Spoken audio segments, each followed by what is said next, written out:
C'est le cauchemar de tout utilisateur de laptop. Vous êtes en plein milieu d'un travail important, dans un café ou en cours, et soudain, l'alerte rouge, 5%.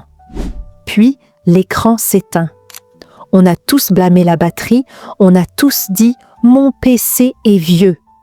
Mais la vérité est bien plus cruelle. C'est vous et c'est Windows qui êtes en train de tuer votre autonomie à petit feu. Aujourd'hui, on va arrêter l'hémorragie. Je vais vous révéler 5 erreurs fatales que vous commettez chaque jour et qui vident votre batterie 2 fois plus vite qu'elle ne le devrait. On va parler de réglages cachés, de mythes sur la charge et je vous donnerai un outil secret à la fin pour savoir exactement quel est l'état de santé réel de votre batterie. Si vous voulez passer de 2 heures à 6 heures d'autonomie sans changer de PC, écoutez bien ce qui suit. L'erreur la plus commune, c'est votre manière de charger. Beaucoup pensent qu'il faut attendre 0% pour charger à 100%. C'est une erreur héritée des vieilles batteries des années 2000. En 2026, avec le lithium-ion, c'est le meilleur moyen de tuer les cellules. Le sweet spot, c'est de rester entre 20% et 80%. Pourquoi?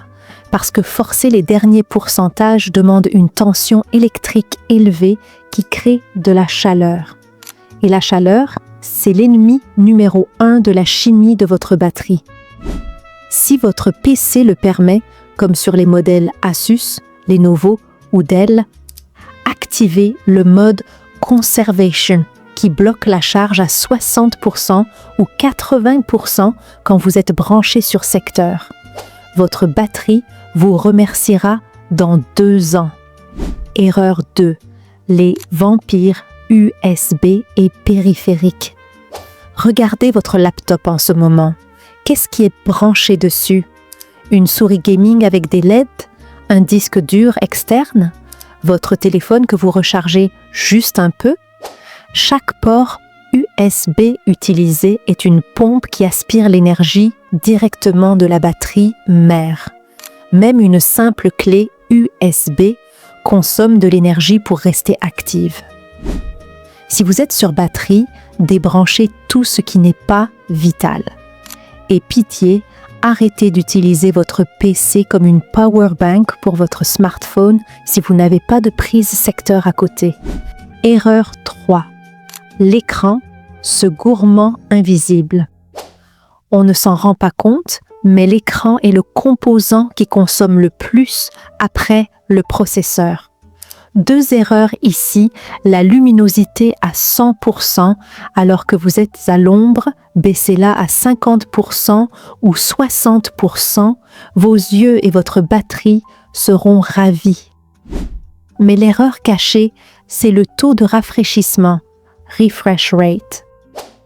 Si vous avez un écran 120 Hz ou 144 Hz, Windows reste souvent bloqué sur ce mode même sur batterie. Envoyer 144 images par seconde demande un effort constant au GPU. Allez dans Paramètres système, écran affichage avancé et passez à 60 Hz quand vous travaillez. Vous allez gagner 15 à 20% d'autonomie instantanément. Erreur 4. Les processus fantômes et Chrome. On en a parlé pour les performances, mais c'est encore plus vrai pour la batterie. Google Chrome est un désastre pour l'autonomie. Chaque onglet ouvert est un petit moteur qui tourne. Si vous devez absolument utiliser Chrome, activez le mode économiseur de mémoire. Mais regardez aussi votre barre des tâches à droite. Spotify, Steam, Discord, Epic Games. Ils tournent tous juste au cas où.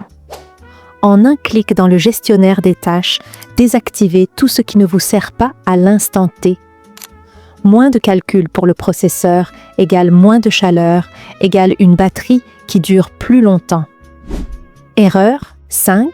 Le sommeil versus l'hibernation. Quand vous fermez le capot de votre PC, vous pensez qu'il est éteint. Faux. Par défaut, il est en mode veille, sleep. Votre RAM reste alimentée pour redémarrer vite. Le problème ? Le PC peut se réveiller pour une mise à jour ou parce qu'une souris a bougé dans votre sac et il surchauffe. L'astuce de pro, utilisez l'hibernation. Cela sauvegarde votre session sur le SSD et éteint complètement le PC. C'est 2 secondes plus lent au démarrage, mais ça consomme 0 batterie. Pour l'activer, allez dans les options d'alimentation, choisir l'action des boutons d'alimentation et cocher Veille prolongée. Avant de vous quitter, je vais vous donner le moyen de savoir si votre batterie est vraiment en fin de vie ou si c'est juste un problème de réglage. Faites un clic droit sur le bouton Windows et ouvrez Terminal ou CMD en tant qu'administrateur. Tapez exactement ceci, powercfg/battery report. Windows va générer un fichier HTML. Ouvrez-le. Regardez la section Design Capacity, capacité d'usine, versus Full Charge Capacity, capacité actuelle. Si vous avez perdu plus de 40%, il est temps de penser à changer la batterie. Sinon, ce sont vos réglages qui sont mauvais et vous venez de les corriger avec cette vidéo.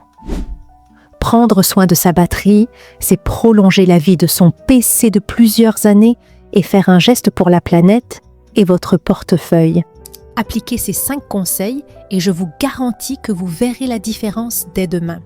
Dites-moi en commentaire quel est le score de santé de votre batterie après avoir fait le test du Battery Report. Si ce guide vous a aidé, laissez un pouce bleu et abonnez-vous. On est de plus en plus nombreux sur la chaîne et ça, c'est grâce à vous. C'était votre expert tech. Restez branchés, mais pas trop. À la prochaine.